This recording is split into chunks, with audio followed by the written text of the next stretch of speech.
Yon, good evening. Andito nga pala kami sa Samgyup 199 sa 13 Martires.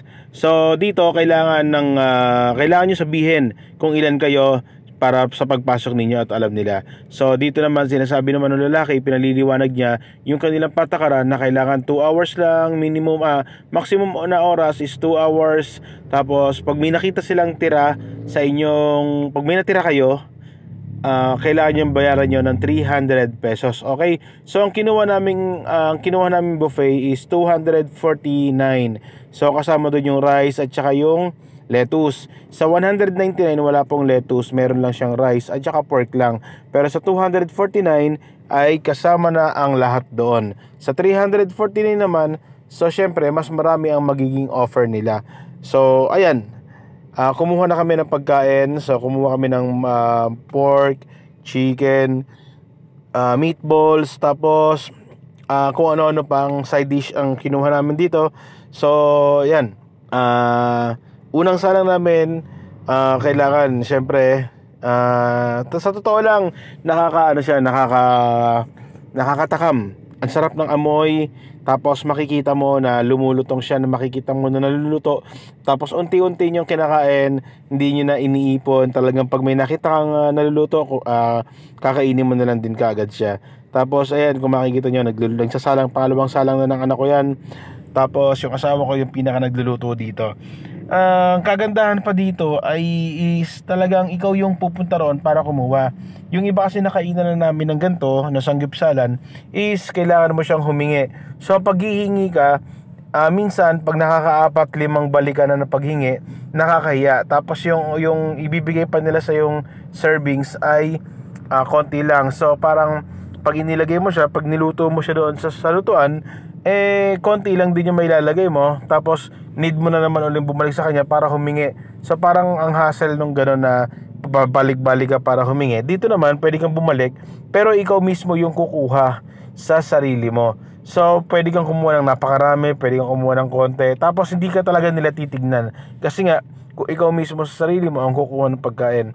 So ayan, pangatlong salang na namin to, or pang-apat na yata. Ayan si Mrs. Natutulala siya sa busog. Yan kinakain niya. Tapos yan si Jose, si Yeye, yan.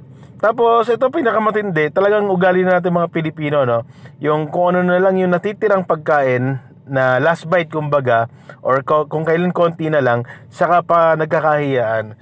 Pero sa totoo lang, habang tumatagal pala talaga, is nakakaumay na rin siya dahil sa sobrang taba nung pork na ibinibigay nila, or yun, dahil sa pagkakakat niya ay sobrang nipis. So alam mo yun, na yung pagka kinanginuya mo na siya, kinagat mo na siya, parang lumalabas na yung mantika niya at doon mo malalasahan na nakakaumay na pala siya, na talagang mantika na rin yung kinakain mo, malalasahan mo na yung mantika. Pero sa umpisa, napakasarap niya. Yun nga lang, bandang huli, yun pa magpapahirap sa amin, na baka sakaling yun pa magbayad, dahil pa dun sa isang slice na yun ay magbayad pa kami ng 300. So no choice kundi ako rin ang kakain.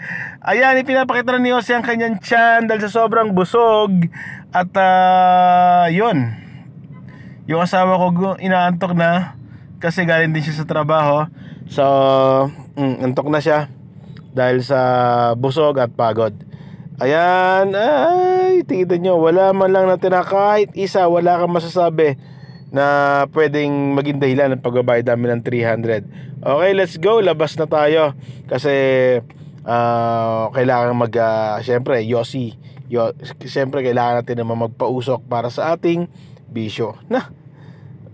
Tama, sunog na sunog. So nakaapat kami ditong salang. Inuulit ko, nakaapat kaming luto. Siguro per luto namin is